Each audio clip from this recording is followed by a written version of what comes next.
My name is Evan Whitaker.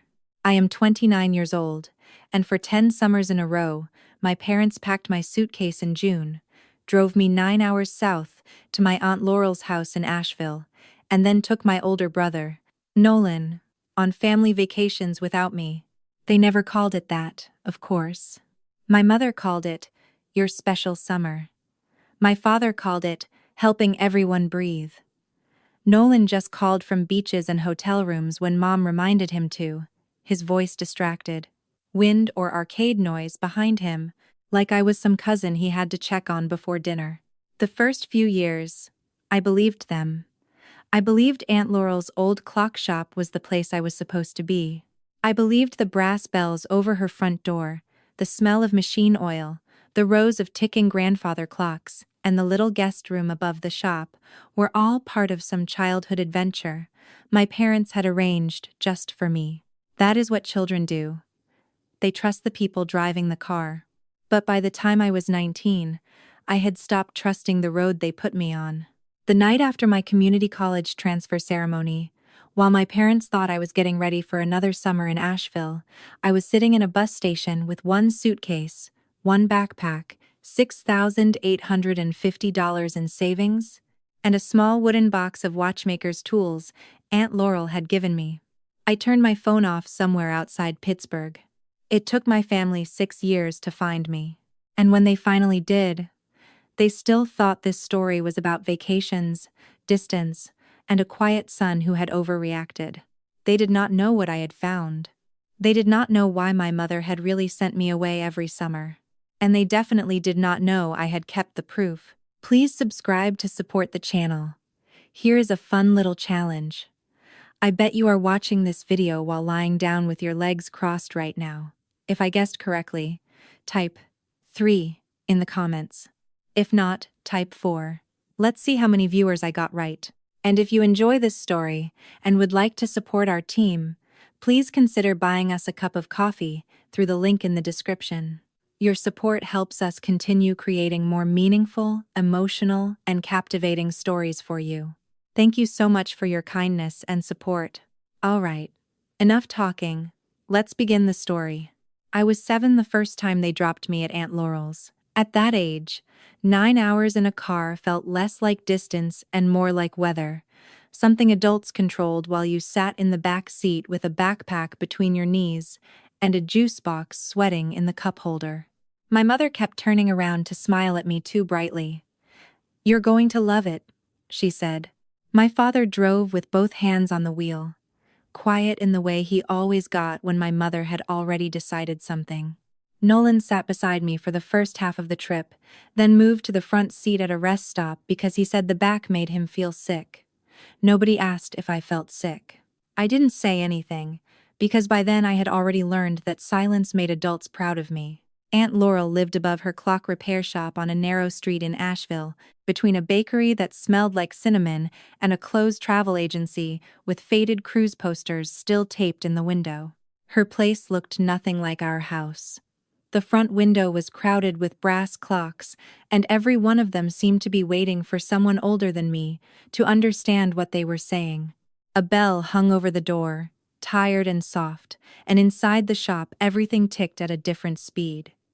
At 7, I thought that meant the building was alive. I didn't know yet that it would become the sound I heard every time my parents drove away. I remember standing on the sidewalk with my navy duffel bag while my mother crouched in front of me and smoothed my hair like she was preparing me for a photograph. "This is your special summer, Evan," she said. "Aunt Laurel has been so excited." I looked at Laurel. She stood in the doorway wearing jeans, a gray cardigan, and reading glasses pushed onto her head. She wasn't smiling too hard. That was the first thing I liked about her.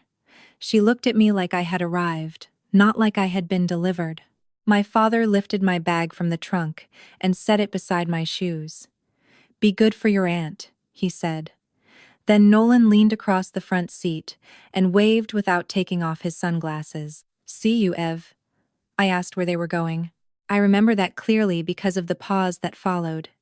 Not a long pause, just long enough for my mother's smile to adjust. "Just a little trip," she said. "You'll have more fun here." That was the summer they went to Cape Cod. I didn't know it until 3 days later, when a postcard arrived with a lighthouse on the front and my mother's rounded handwriting on the back. Hope you're having your own adventure. Not wish you were here. Not we miss you. Hope you're having your own adventure. Aunt Laurel read it once, then handed it to me carefully, like paper could bruise. I taped it above the small bed in her guest room because I thought that was what I was supposed to do with proof that my family had remembered me. That first summer was not unhappy, and that is the part people always want to misunderstand. Laurel made pancakes shaped like lopsided moons. She let me sit behind the counter and sort tiny screws into blue plastic trays. She taught me that every clock had a rhythm, and if you listened long enough, you could hear where it was hurting. I liked her house. I liked the shop. I liked the cat that slept in the window beside a broken mantel clock. But every night, when the clocks downstairs began striking different hours because none of them agreed on time, I would lie in bed and picture my parents and Nolan in some hotel room near the ocean, the three of them brushing sand from their shoes. I did not have the words for exclusion yet. I only knew that I had been placed somewhere kind while they went somewhere together. And I would tell myself that next summer, maybe they would remember there were supposed to be 4 people in the car. Every June after that, the same thing happened with small adjustments, the way families change the curtains and pretend the house is different. My mother started making lists the week after Memorial Day. Nolan's list was taped to the refrigerator in blue marker. Swimsuits, chargers, allergy medicine, a dress shirt for dinner, extra sneakers. Mine was written smaller, usually on a yellow sticky note near the grocery coupons. Drop E, at Laurel's. Not Evan's trip, not summer plans, just drop E, like I was dry cleaning, or something that had to be delivered before noon. When I was 8, they went to Mackinac Island. Nolan came home with a sweatshirt and a box of fudge wrapped in striped paper. My mother gave me one piece after dinner and said, "See? We thought of you." When I was 9, they went to Bar Harbor, and Nolan spent 2 weeks telling me about whale watching while I sat at the kitchen table eating cereal that had gone soft. At 10, I asked if I could come next time. My mother was folding Nolan's polo shirts into neat squares. "Oh, honey," she said, "Nolan's itinerary would bore you. You and Laurel have your little traditions." Little traditions. That was what she called it. People hear Aunt Laurel was kind and think that softens the story. It doesn't. Kindness at the destination does not erase the choice that sent you there. Laurel never made me feel like extra luggage. She never spoke to me in that cheerful voice adults use when they are hiding the real reason for something. But I still knew the difference between being welcomed somewhere and being removed from somewhere else. After that came Branson, Lake Tahoe, Santa Fe, Charleston, names I learned from magnets on our refrigerator, not from being there. Nolan came home with sunburns, wristbands, ticket stubs, and stories that always began with we. We saw the lake. We rode the tram. We found this restaurant. I would sit across from him, listening, while the clocks in my memory struck the wrong hour. I was not jealous of the souvenirs. I was jealous of the word we, because somehow my family had learned to use it without including me. By 11, I knew the rhythm so well I could hear it before anyone said a word. My father would check the tires on the station wagon. My mother would buy travel-size toothpaste and pretend not to buy 3 of everything. Nolan would ask which hotel had the best pool. I would carry my navy bag downstairs and wait by the door, because waiting quietly was the one talent my parents never forgot to praise. "You're such an easy kid," my father said once, loading me into the car. He meant it as a compliment. I heard it as an instruction. Every summer, there were 4 plates at our dinner table in May, and 3 people in the vacation photos by July.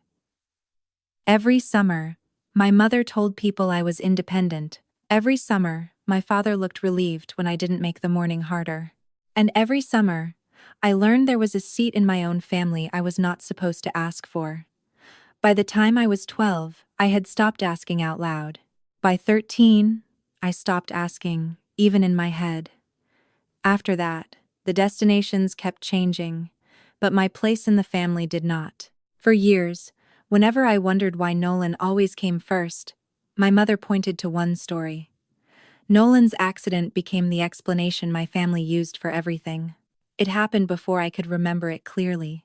He was 6, I was 3, and we were at a church picnic hosted at the Carver's backyard pool.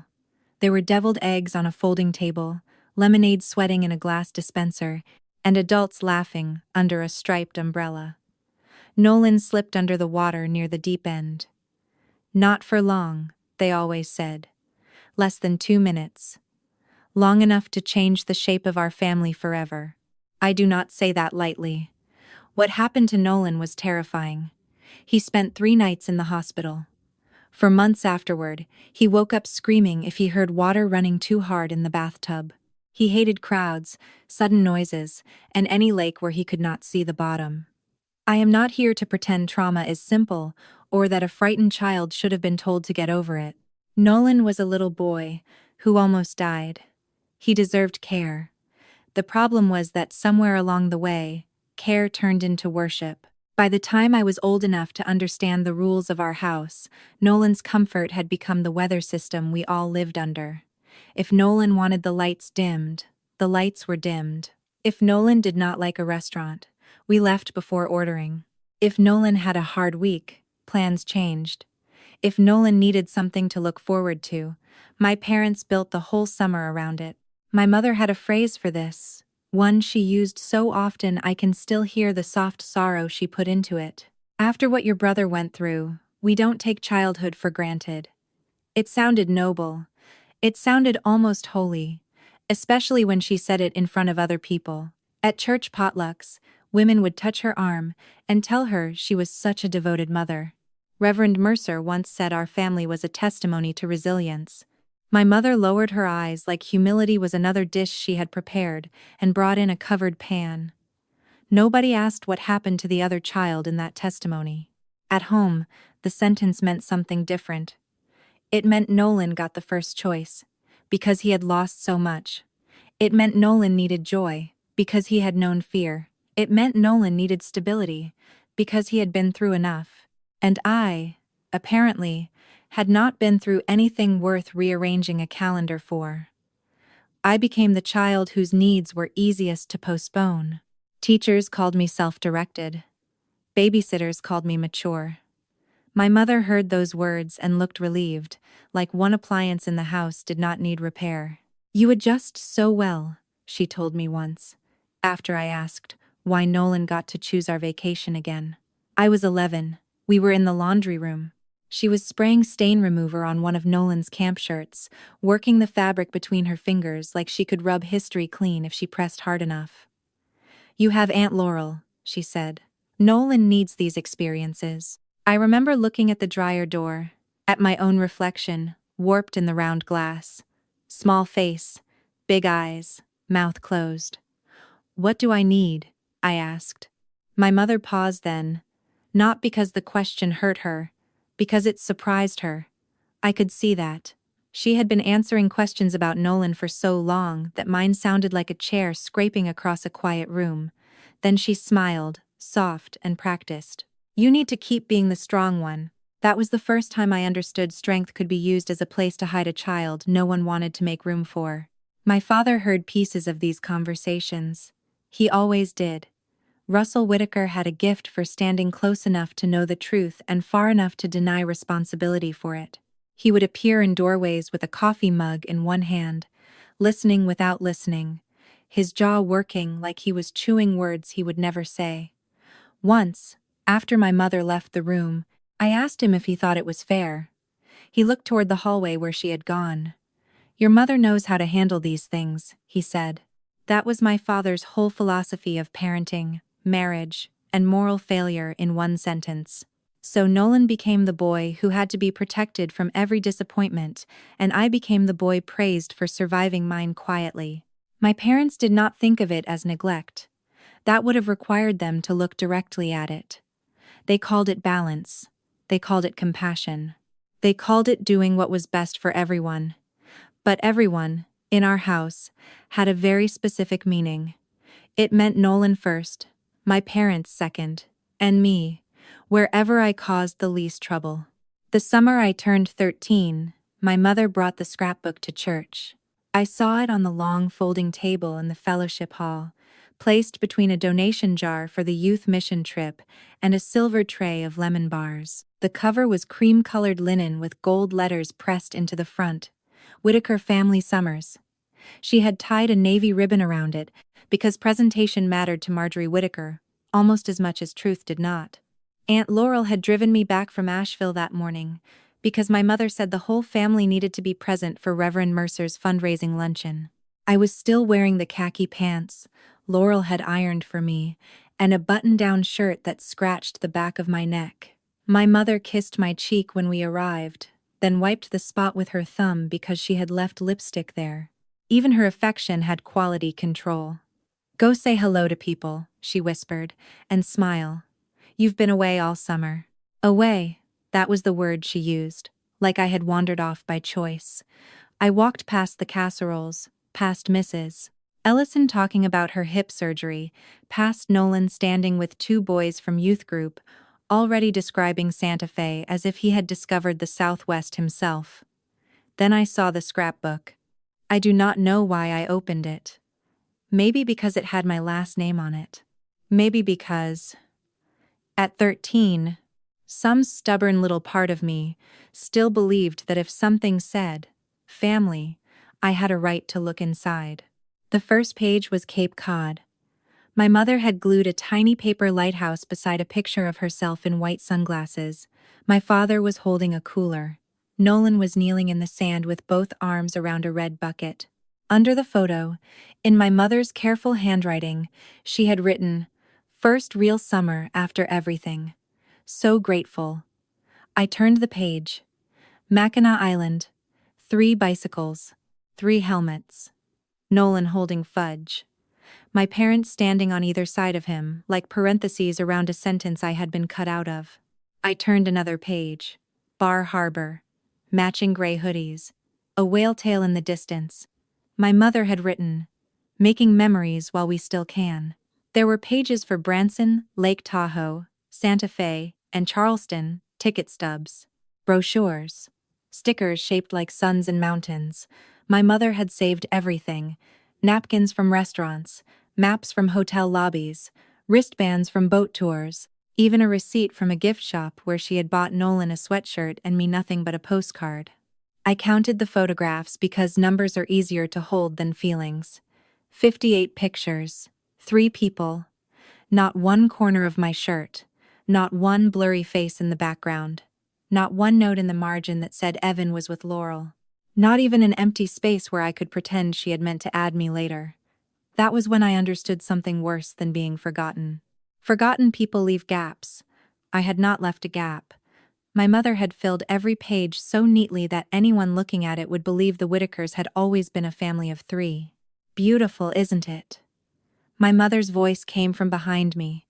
She was standing beside Reverend Mercer, smiling with her fundraiser face. "Evan has always had his own little world," she said, placing a hand on my shoulder. "Some children just need a different kind of adventure." Reverend Mercer smiled kindly at me. "Your mother says you're very adaptable." There it was again. That word dressed up as praise. Aunt Laurel stood near the doorway, holding a paper cup of lemonade. She looked like she wanted to cross the room, but she knew this was not a wound she could explain away for me. I closed the scrapbook carefully.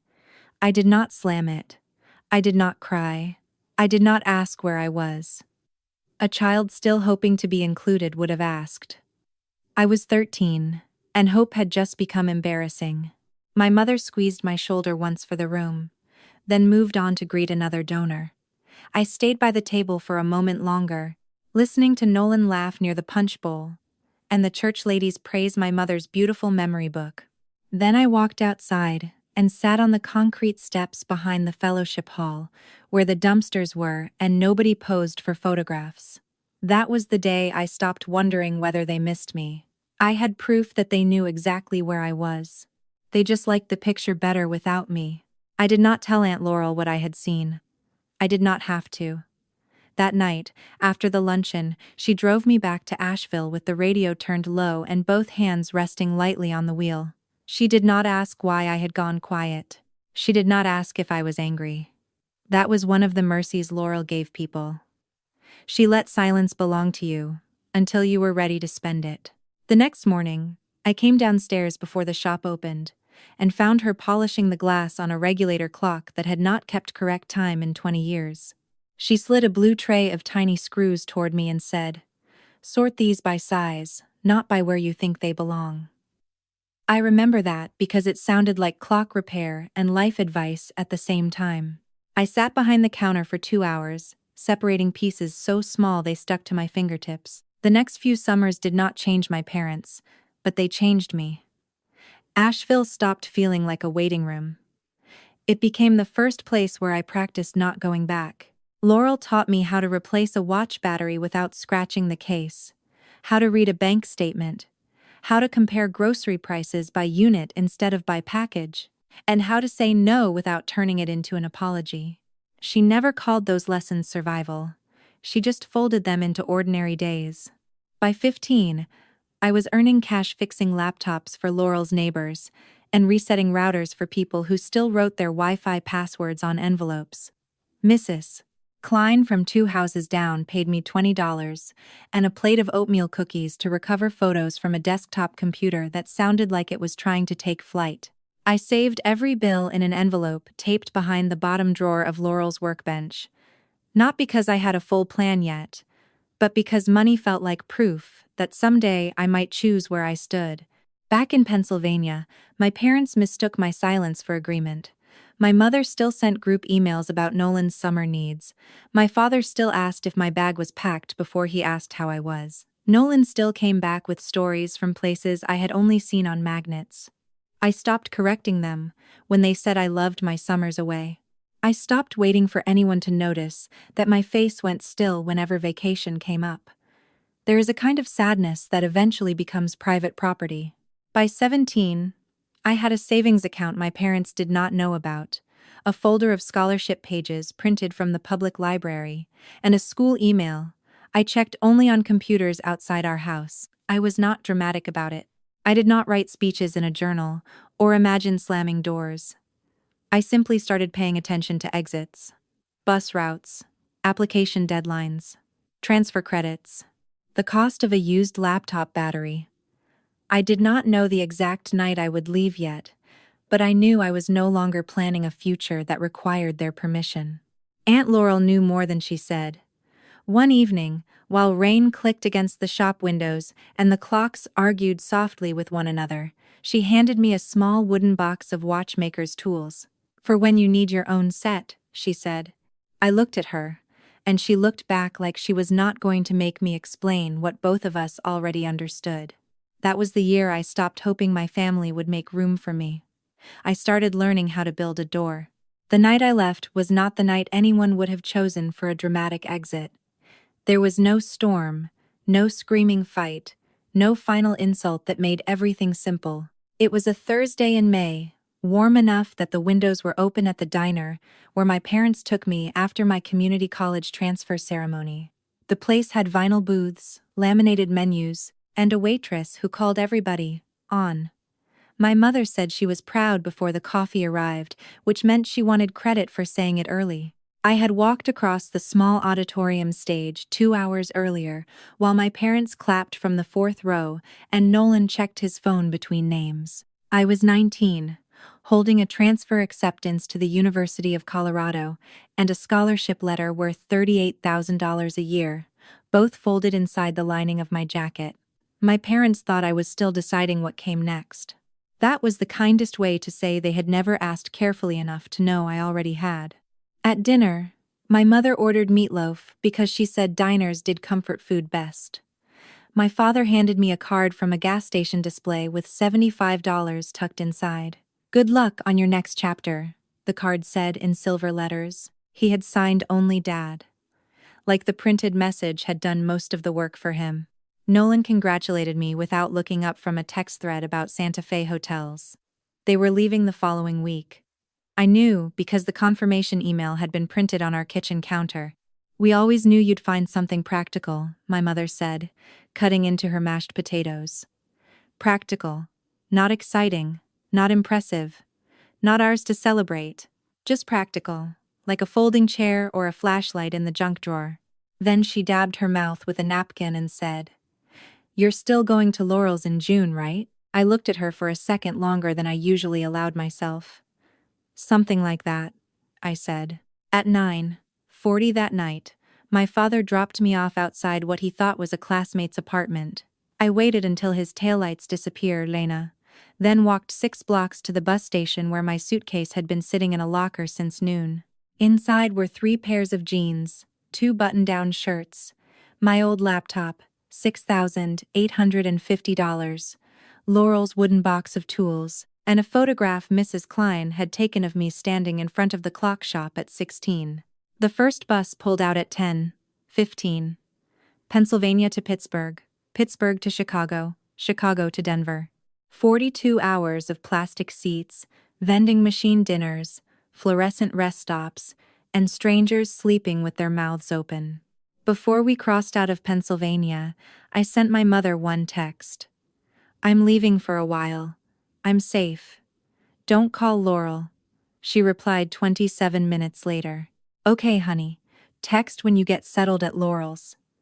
I stared at that message until the words stopped looking like words. Even when I told her I was leaving, she still sent me to the place where she had always stored me. I turned off my phone somewhere west of Pittsburgh and watched the dark highway pull itself under the bus. I expected to feel brave. I expected to feel terrified. Mostly, I felt quiet. Not the quiet they had praised into me. A different kind. The kind that begins after a door finally closes behind you, and nobody on the other side has the key. Before we begin, please subscribe to support the channel. And here's a fun little challenge. Check your phone battery right now. If it is above 50%, comment 1. If it is below 16%, comment 2.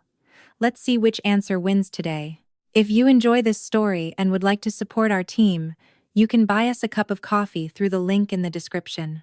Every contribution helps us continue creating more meaningful, emotional, and captivating stories for you.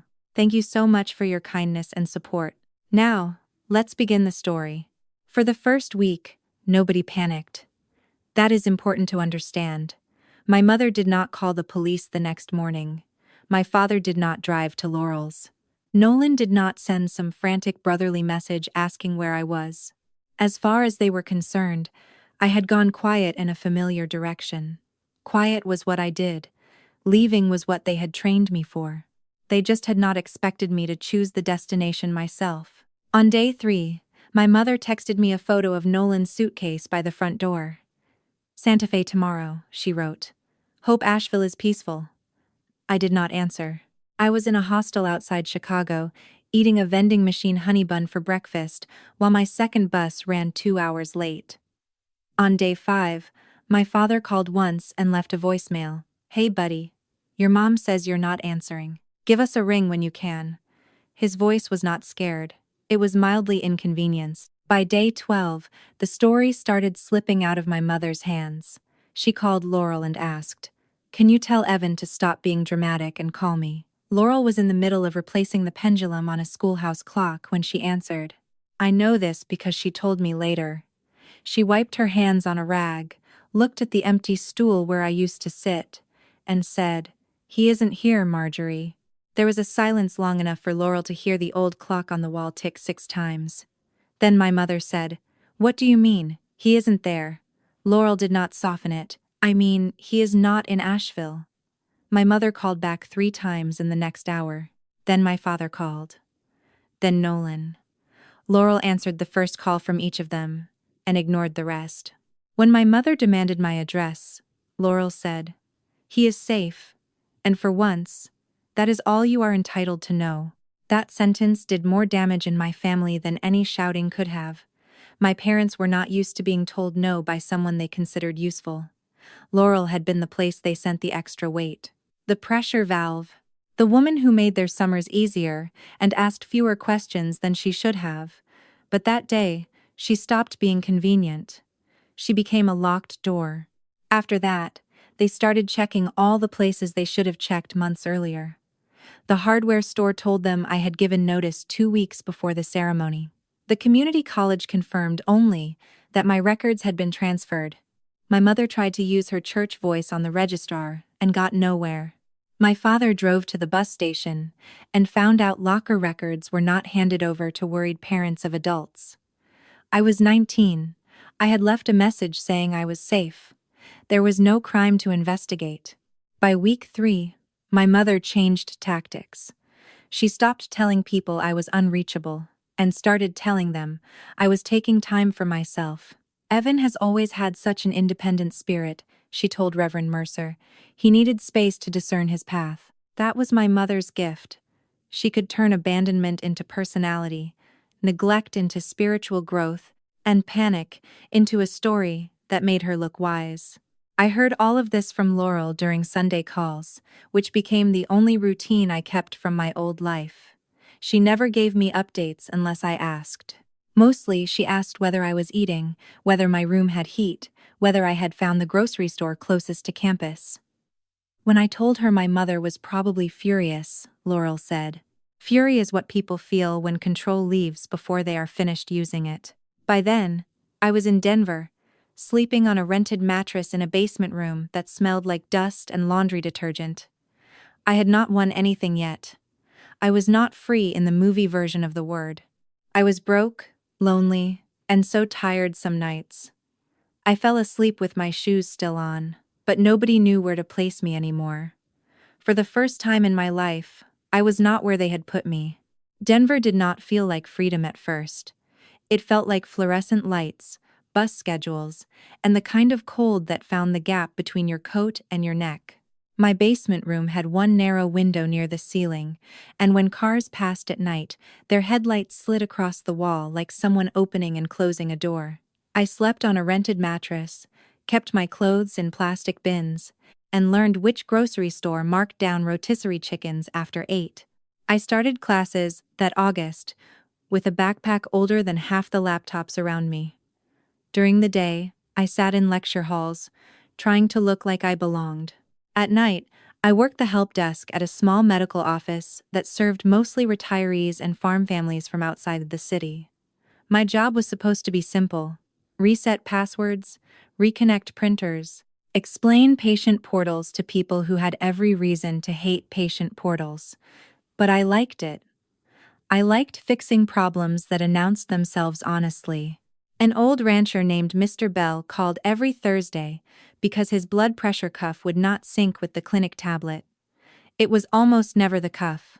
It was usually his Wi-Fi, or the way he held the tablet sideways, or the fact that he pressed every button twice because he did not trust the first press to count.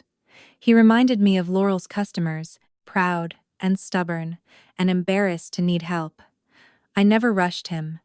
Maybe because I knew what it felt like to be treated like an inconvenience. Dr. Graham Ellis noticed before I did. He taught a course on biomedical systems and ran a pilot program for rural telehealth. One evening, he found me in the lab after closing, rebuilding an equipment cart that everyone else had labeled broken. "You like old systems," he said. I told him old systems usually failed for a reason. He laughed and said, "Then come help me find the reasons."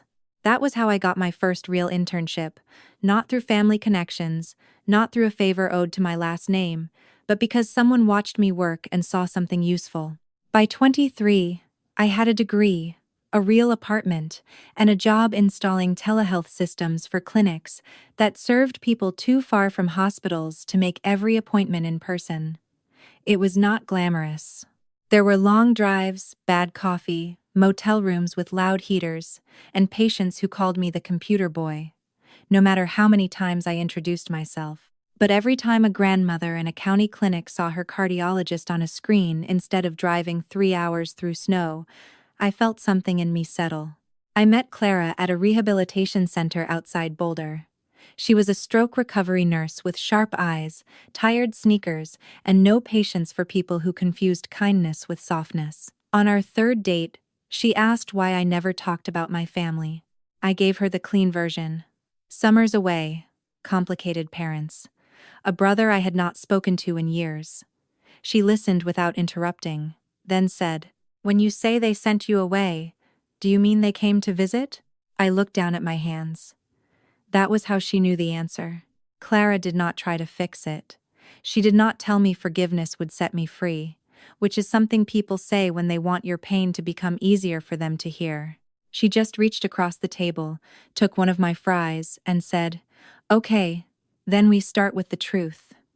For the first time, I had a life that was not built around being easy to place. It was small. It was imperfect. But it was mine. 6 years passed before Nolan found me by accident. Not my mother. Not my father. Nolan. He came to Denver for a medical device conference at one of those downtown hotels with glass elevators and carpet that looks expensive enough to hide every stain. I was there to present a rural telehealth rollout we had built for clinics across western Colorado. I wore the only Navy suit I owned, the one Clara said made me look like I was about to explain Medicare to Congress. I did not know Nolan was in the room until the Q&A ended. I had just finished answering a question about remote cardiac monitoring when I saw him near the back wall, conference badge hanging from his neck, one hand still holding a paper cup of coffee.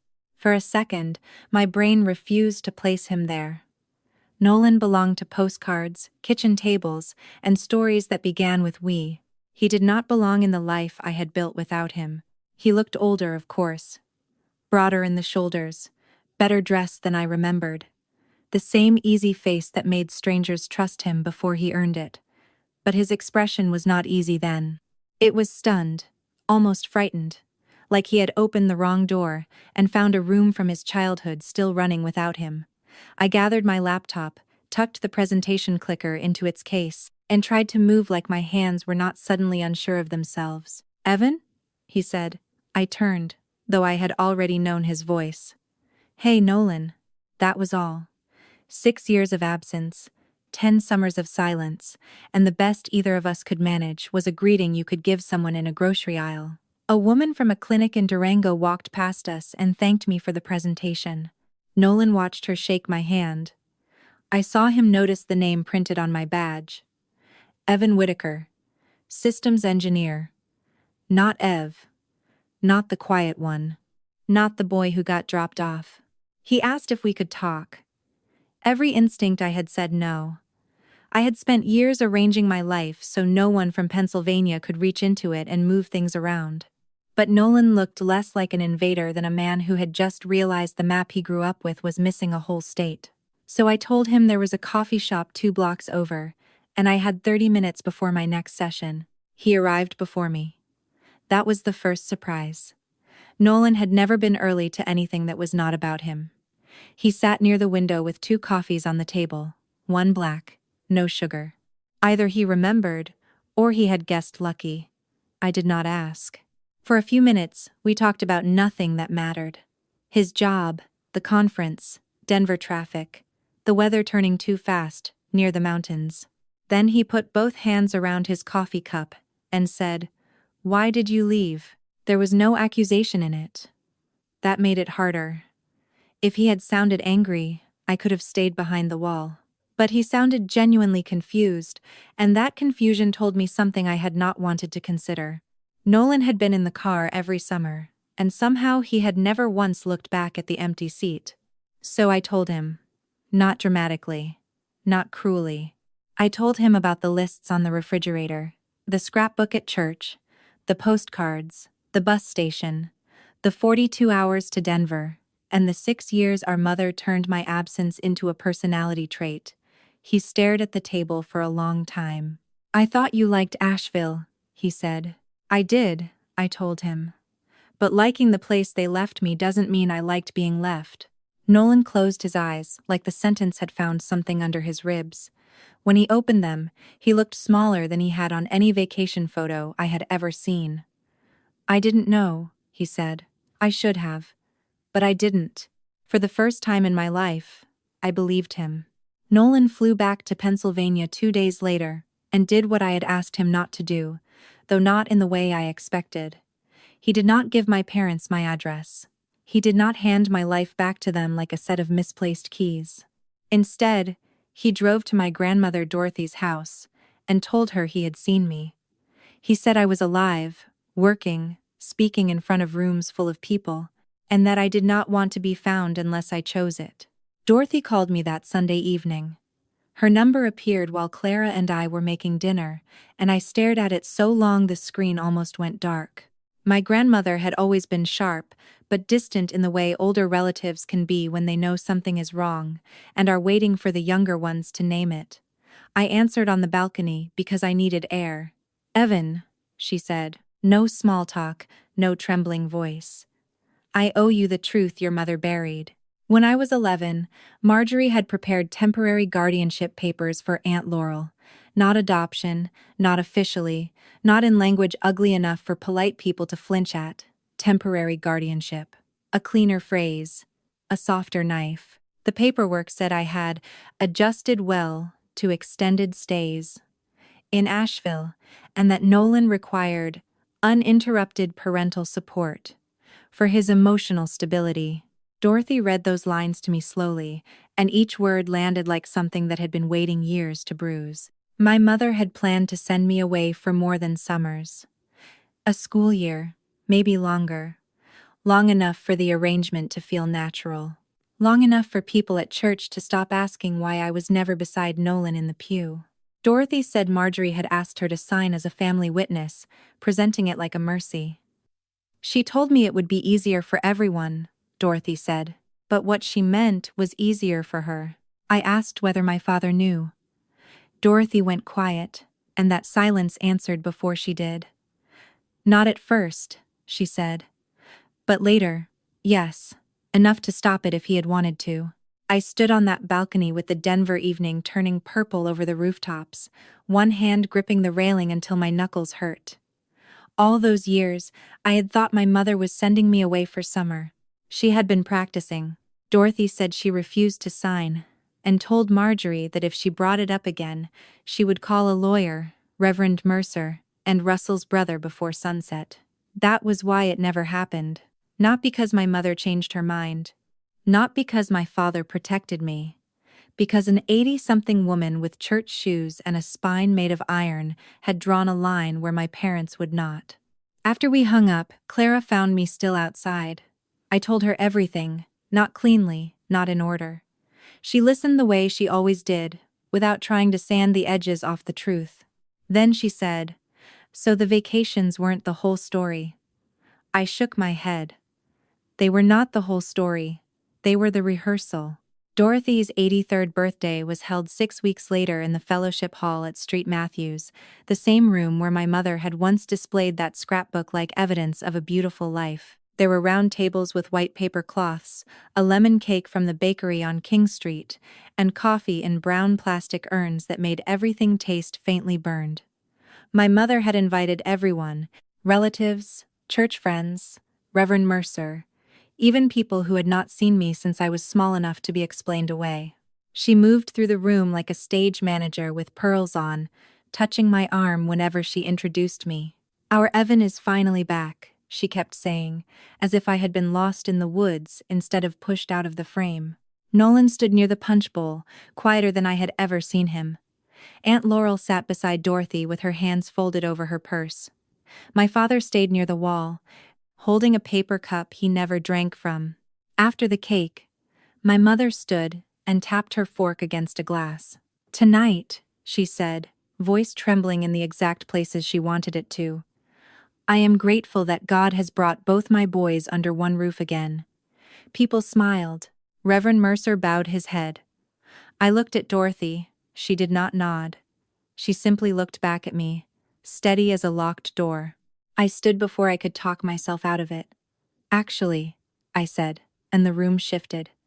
My mother's smile stayed in place, but her eyes went flat. "Before everyone thanks God for a story that is not true, I'd like to tell the one we lived."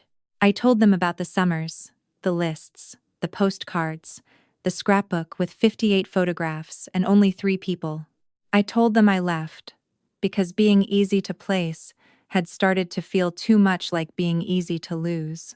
Then I told them about the guardianship papers. I did not raise my voice. I did not need to. The room did the reacting for me. Someone gasped. Reverend Mercer looked at my mother like he was seeing a stranger wearing familiar clothes. Nolan wiped both hands over his face. My father stared at the floor. My mother began to cry, but the first words out of her mouth were not, "I'm sorry." They were, "Do you have any idea how cruel this makes me look?" Dorothy set her fork down. "No, Marjorie," she said. "It shows how cruel it was." That was the moment the room changed. Not loudly, not with shouting, just a quiet rearranging of who everyone believed. Aunt Laurel opened her purse and placed a small envelope of old photographs on the table. Me at 13 behind the clock counter, me asleep over homework, me holding a cupcake on a summer birthday. Mrs. Klein had written dates on the backs.